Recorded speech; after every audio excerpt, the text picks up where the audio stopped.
Wow. There was no liquor in those shots I saw. No, there was just a little iced tea in those shots. Okay, next up, has it been good so far? Yeah, baby. Yeah, baby. It's unbelievable. Okay, how do I introduce the man, right? How do I introduce the dude? The one that everybody gets up and thanks for, because got news for you. Very few people could do something like this, seriously, that has the vision. Because when I first met him, seriously, when I first met him in November of 2014, I came home and I said, Susan, I think I met just Bill Gates. The Bill Gates of real estate is what I'm calling him now, because quite honestly, when you have the gumption, when you have the fortitude to start a new model, you're going to get hit up a lot in the beginning. It's going to be hard. So a lot of people go, Gene, there were only 400 or 500 agents when you joined. I said, that was the hardest part. That was the hardest part, was the first 5 or 6 years. So here's what I'll tell you about Glenn. And this will encapsulate everything about Glenn. One of our agents passed away a couple years ago. And we said, he didn't reach the 3-year vesting. We didn't even know what we were going to do. Glenn said, no problem. We'll cover that. We'll make sure that his spouse gets the benefits. I mean, it wasn't any hesitation. There was no hesitation. So when you talk about a visionary, this is the visionary with a heart. Let's introduce Mr. Glenn Sanford. Come on, baby. Hear it.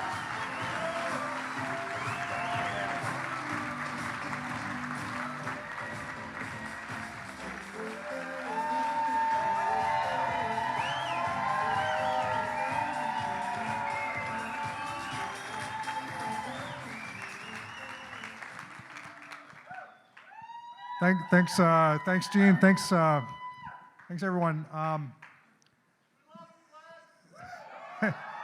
Thank you. I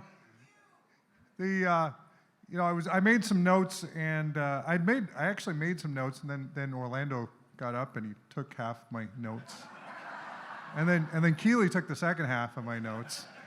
But so it would be somewhat repetitive. But the reality is that we went on a mission really in 2009. 2002, I got a real estate license. So I started as an agent on a team.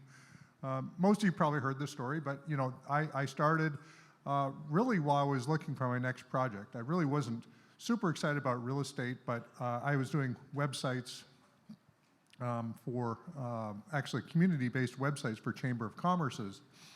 And in 2002, I was selling some ads for $25 a month, and a realtor that I was trying to sell an ad to, his email bounced, and so I sent him an email a week later. It bounced again, so I called him up and said, "Hey, your email bounced." He was a top agent in the area, and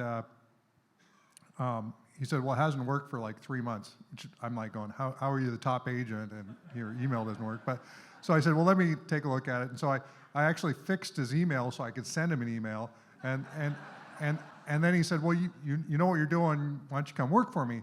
And I said, "Okay, sure." So I started to do website development work for him, and started to generate some leads for him. And I was at the time I was 35, and he was 62, 63 at the time, and he started to generate some leads, and he goes, "Glenn, you need to get your real estate license."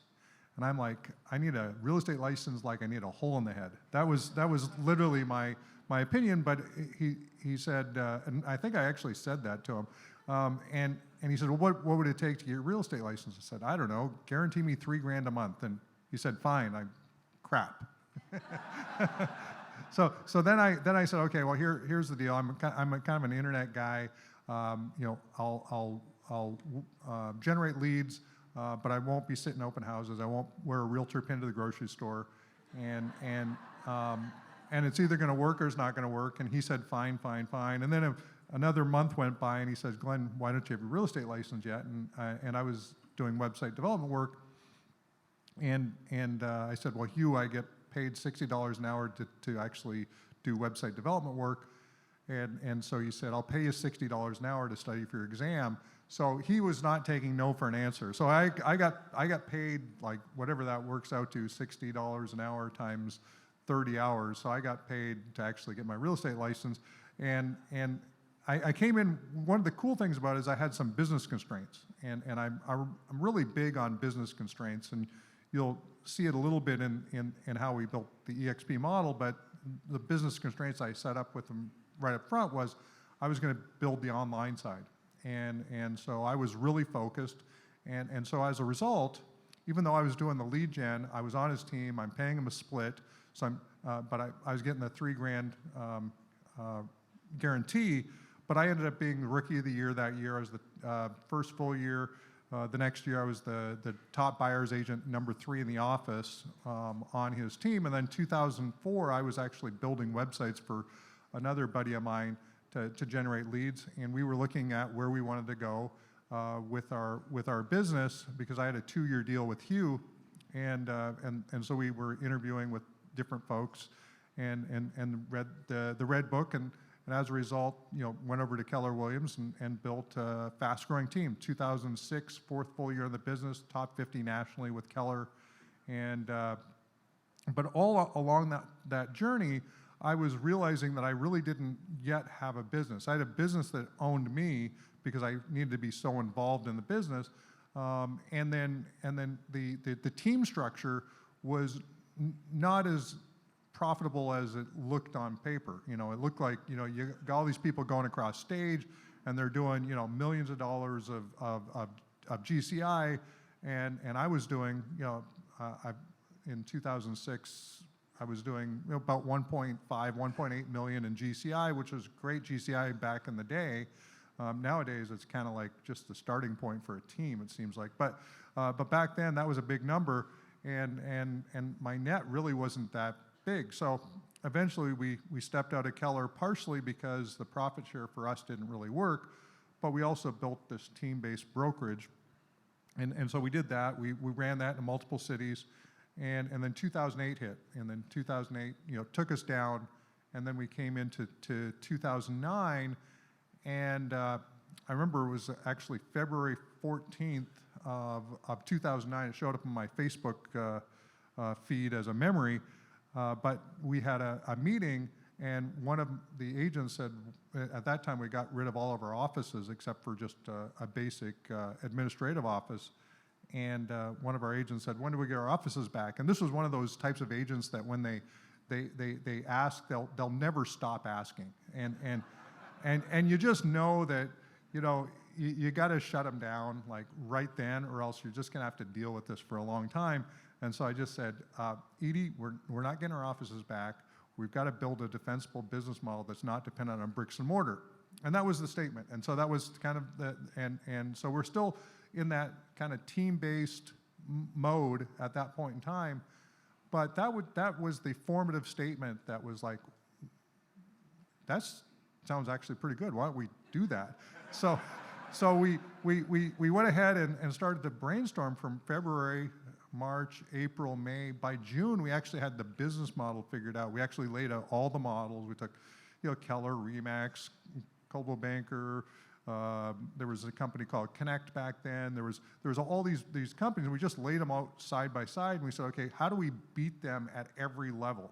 And the one thing I loved about Keller Williams was the idea of the profit share. I loved their 7-level model, and I remember it was 2007 when I got my 1099, and when I got that 1099, I found out I got $6,000 in profit share.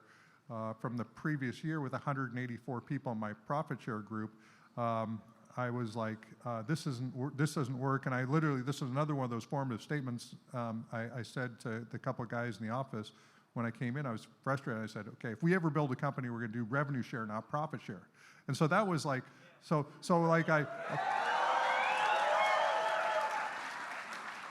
I kept on making these like little formative statements because I think one thing is, when you're in business, a lot of times if you're in a business that's not quite working, you'll make notes of, I would do it differently next time.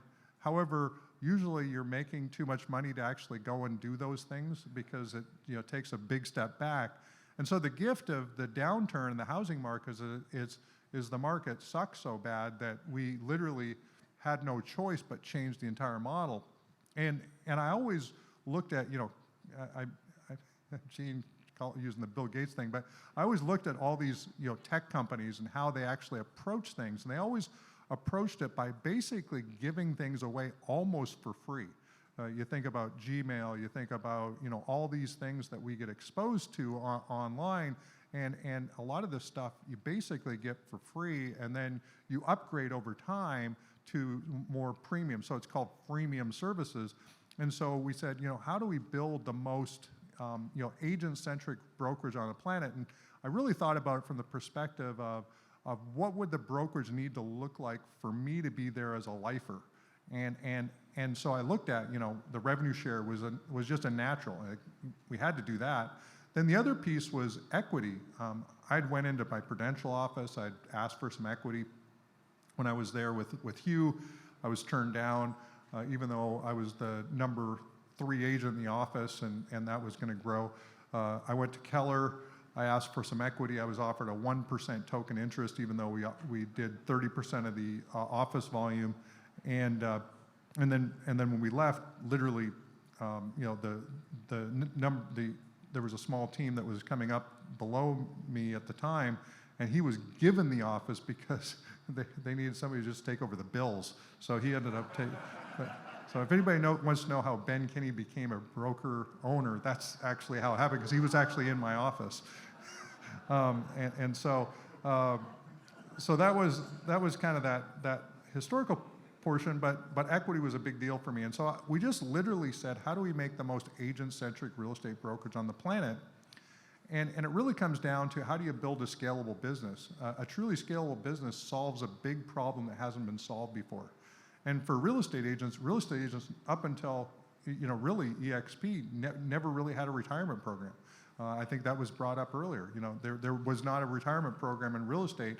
And so the big need was, how do we build a real estate brokerage that actually creates a true, meaningful retirement? And how do we make sure that this thing wins over the long haul?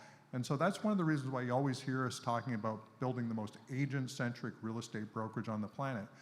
That's what we go and do every day. Jeff, Michael, Jim, Amy, Jen, who else here is on leadership? Dave's here somewhere. Where's Dave? Okay, so, but you look at, that's the mantra that we have, is just, how do we build the most agent-centric real estate brokerage on the planet? And it really is the rallying cry. The purpose of an organization is not to make money. It's a byproduct of doing something well. And so when you think about, building the most agent-centric real estate brokerage on the planet, and some of you guys asked me the slide yesterday when Dave put up there, NPS, there was somebody leaned over, what's NPS? Like, you don't know what NPS is? And I'm sure most of you probably don't know what it is, but it's called Net Promoter Score, and it's on a scale of 0 to 10, how likely would you refer a friend or colleague to join EXP? And that actually gives us meaningful data around how do we continue to be the most agent-centric real estate brokerage on the planet. And I love the numbers too. I think he had 74s up there for most of the stuff in terms of NPS. And I've actually been thinking about in the background, I used to use this and Jason Gessing and I, back in 2014 and 15, we started to play with NPS, and then 15, 16, it sort of got implemented, and then it fell off, and then got implemented, and then it fell off, and then when Jeff joined us, Jeff made it part of our ecosystem. He really made it part of how we measure the organization. So NPS allows us to continue to be super agent-centric, but we used to have the thing that when we're over 70, the company's growing, and when we're below 70, it's struggling a little bit. And I'm starting to think about the fact that, we need to strive for, 75s, 76s, 80s, which would be unheard of. 70s already world-class. I'm thinking, how can we go from a 70 to an 80? Something that would be entirely unheard of. How do we do something crazy and audacious? Because that's actually what it's going to take to be 500,000 agents in 5 years, and that's our commitment. Our commitment is to actually build out this company. And when we think about things like our revenue share Plus program. So, a few years ago, we said, okay, we need to make sure that the revenue share doesn't kill the company, because it literally was it was getting a little crazy in terms of the percentage. It was getting up to 75% of the company dollar was getting paid out, and we're having to hire staff and do all the things that we needed to do, and we're showing losses like crazy, and it was kind of scary trying to figure that out. And finally we figured out, if we do 50% of the company dollar, the company has enough money to run on, and we've got enough money to build out forever in the rev share program. And then we here recently we started to think about, okay, we've got all these other services that we want to be part of the ecosystem, and how can we align the compensation on these other services? So we started to look at, how do we think about, mortgage, title, coaching, and all these other things. And we started to play with the idea that, what if we took 50% of the net profit from those things and actually added it, enhanced the already the revenue share program at 50% of company dollar, and we actually enhance it so that literally that number can just go up, and as Dave said, can go up pretty much unlimited. It's really, how creative can we be in terms of finding products and services? So, wanted to bring up also right now. I'll bring up Glenn Stearns and Sean Patrikas, but the Success Lending has been growing. We've been growing that footprint now. We started working on it really last year at this event. Was the first time that we brought our leadership teams together. Kind Lending and EXP got together here at CABO for the first time to actually chat about what this might look like if we could put it together. And a year later, I'm going to have Glenn and Sean come up and actually talk about what has happened in the last year, where are we at, and then I'll jump back up on stage after they're done and finish this out. So Glenn Stearns and Sean Patrikas, Success Lending. Hello, can you hear me? Am I here? Am I on? There we go. All right. Thank you, Glenn. Awesome. Finally, I'm Glenn S., and that's Bill G. over there, okay? Finally get it right. But no, it's been a year, wow. I tell you, last year when I came, I was just blown away by what I saw, just the enthusiasm and everything that you guys bring. It's not about these numbers. These numbers are great, but it's really about this purpose you guys have. Thank you, Gene, so much. Thank you, Brent, for inviting us here.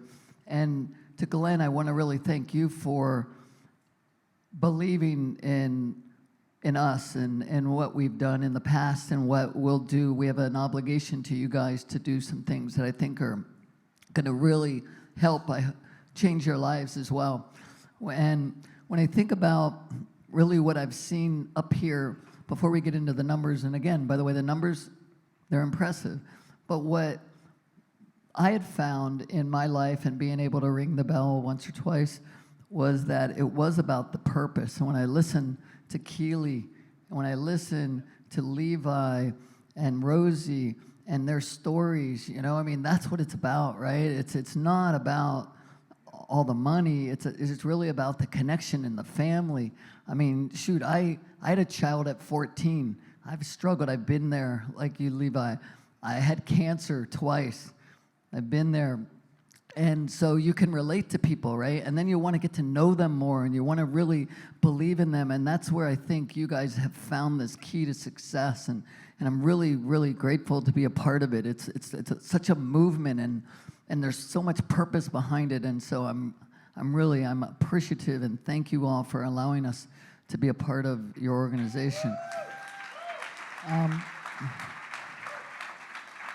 going to have Sean talk a little bit about some of the success so far that we've had. Again, we've only been open a little less than 2 months, I guess, really. And when I first started in the lending business, it was really my kind of key of getting into that business was not asking but giving, right? I would go out, get on the news, and I'd get thousands of people to call in for things I would do on the news about loan programs, and then I could give these leads to realtors. So I'd always give before I would ask. And so far, we have, about 100 loans in the pipeline. We've got 30 loan officers. We just started.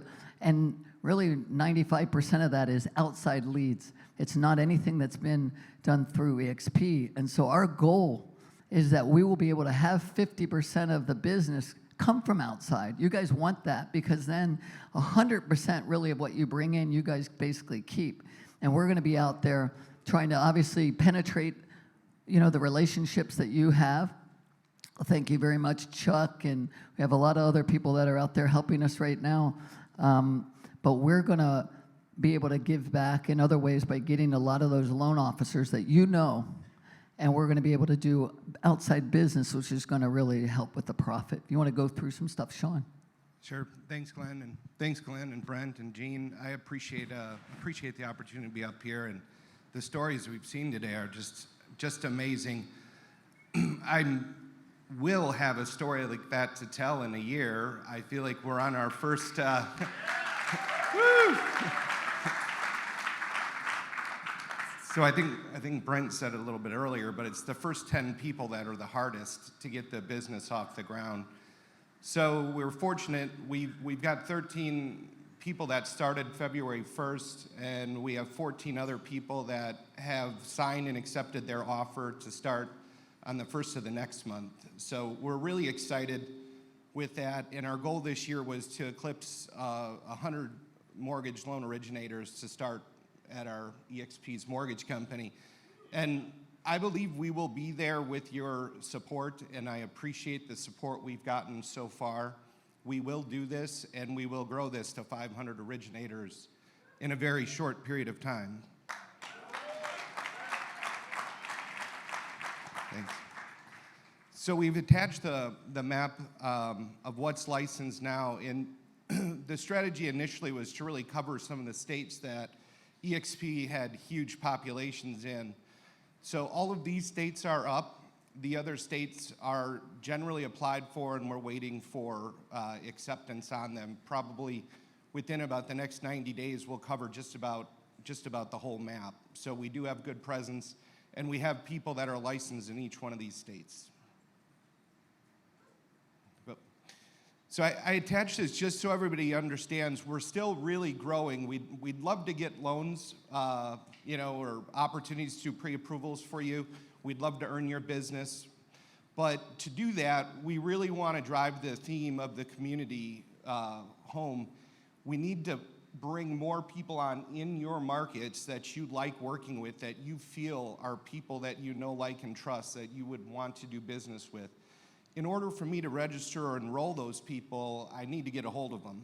And we certainly do our share of cold calling, and I'm foremost a mortgage recruiter. That's what I do, just like all of you here building businesses. For the last 25 years, I've basically recruited to the mortgage industry. So we're really fortunate in this case, and I'm extremely gracious and grateful to be working with you to get these leads. But on the screen right here, you can earn the $10,000 referral fee, and the best way to get your referral in or your recruit in is to go on our website at successlending.com. There's buttons there for you to push that you can submit a referral, and it comes into a group box. So now we have 3 people doing it instead of just myself. And then you can also have clients go in there as well. And we have been receiving leads. So pretty excited and very appreciative about that. One thing I'll add about that is that if you're out there and you already have a relationship with a loan officer, you're going to talk a little bit about this in a second, and maybe you already have something like a desk rental, or you have some other situation, financial situation already done. We want to do the same thing. So we don't want to take anything away. We'll do the exact same thing. All we want to do is plant that flag with that agent that you already know, love, and trust, and put him under the Success Lending brand. So, yeah. So why Success Lending? First of all, this business is for you. It's for your opportunity to increase revenue share with services you're already using. So it's very important to remember that. I've got a great opportunity. I had to interview for this job with a lot of important people to build a business to make you more money on revenue share. I think Jason Gessings had on Feb 24 talked about revenue share plus. So again, very important to recognize that this is really for your benefit. The second part on there, the recruitment process for the loan originators, willing to give we're giving a $10,000 referral, and that's as many as you can give us. We're excited to pay for it. So keep it rolling.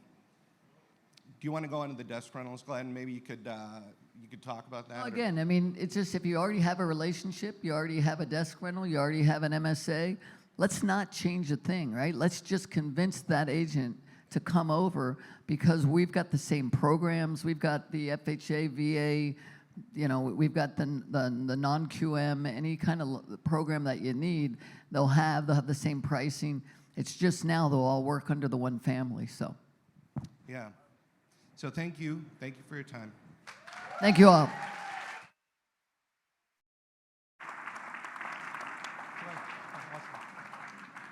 Okay, well, I'm going to wrap up here. I think I'm 36 seconds to the end, but I'll take a couple more minutes. Thank you. I was kind of reflecting,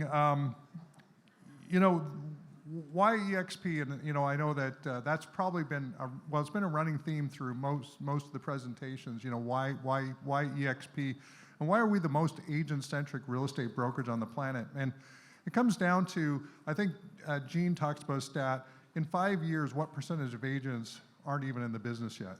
Do you remember? So yeah, 80% of agents aren't even in the business yet. So, and which kind of means that, about 80% of the agents that are in the business right now won't be in the business 5 years from now. And why is that? That's really the big question. And I think it really comes down to that, real estate can be a great business to make short-term income. You go out there, you hustle, you put deals together. It's a great way to kind of build some momentum financially, but it's a hard business to sustain. I used to say that real estate is the most inconvenient business for people you care about, because you're out there, you're showing homes on nights and weekends, and you don't know when the next person's going to call, and if you don't take that call, it's kind of like the agreements I had with my clients. I basically said, I didn't use buyer agency agreements, but I'd say to them, if for some reason I don't follow up with you, of course you're going to go work with somebody else. And of course, for the most part, my clients kept to that agreement. So if you're not responsive, it can be pretty stressful. And so when you think about, what does EXP represent, if you start to build a little bit of equity and you now have a little bit of a nest egg, can you, take a little bit of time for yourself? Can you actually not burn out? If you've attracted some agents, that little bit of extra income, maybe it's only $3,000 or $4,000 or $5,000 a month, but doesn't that bring the stress level down tremendously? And so it reminded me of the mouse experiment. It went through the media here recently, which is how I heard about it. But I went back and read the study earlier today because I thought it was so relatable. So mice, this guy was obviously very sadistic, but the scientist would take mice and he would put them in buckets of water and see how long they would survive. And mice would, on average, survive about 15 minutes before they drowned. So that was kind of the time frame. But so he decided, well, what happens if I rescue them just before 15 minutes is up, and then put them back in the water? And something crazy happened, which was that mice actually now survived for 60 hours. They would actually swim for 60 hours because they had hope that somebody would rescue them. And so if you think about what's a little bit of rev share, what's a little bit of equity for agents who've never had it before in their life? It's hope. So, and 240 times longer, 60 hours versus 15 minutes.